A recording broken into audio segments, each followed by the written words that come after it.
पिंजर येथील संत गाडगेबाबा आपत्कालीन शोध व बचाव पथकाने सर्च ऑपरेशन राबवून विहिरीत असलेला मृतदेह शोधून बाहेर काढला.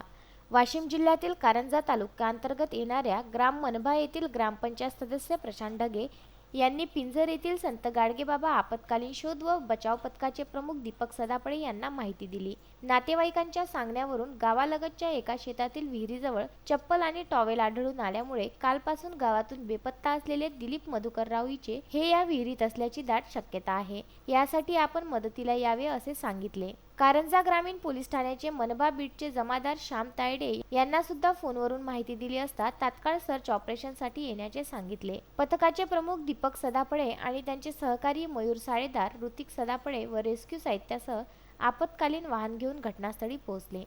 त्यांनी लगेच विहिरीची पाहणी केली असता विहीर ही 40 फूट खोल असून त्यात 25 फूट खोल पाणी असल्याने तसेच विहीर ही कच्ची असल्याने ती ढासण्याची शक्यता जास्त होती. यामुळे या विहिरीत सर्च ऑपरेशन करणे हे अत्यंत जिकिरीचे असल्याने मोठा पेच निर्माण झाला होता. परंतु आपली युक्ती लढवून जीवरक्षक दीपक सदाफळे यांनी रोप रॅम्प तयार करून सर्च ऑपरेशन सुरू केले आणि 1 तासात मृतदेह शोधून बाहेर काढला. कोरोना संसर्गजन्य परिस्थितीमुळे शासनाच्या आदेशाचे काटेकोरपणे पालन करून ISO कार्यप्रणालीनुसार याही काळात बचाव पथक विविध सेवा देत असल्याची माहिती पथक प्रमुख दीपक सदाफळे यांनी विदर्भ न्यूजशी बोलताना दिली आहे. बाळासाहेब गणोरकर, विदर्भ न्यूज, मूर्तिजापूर.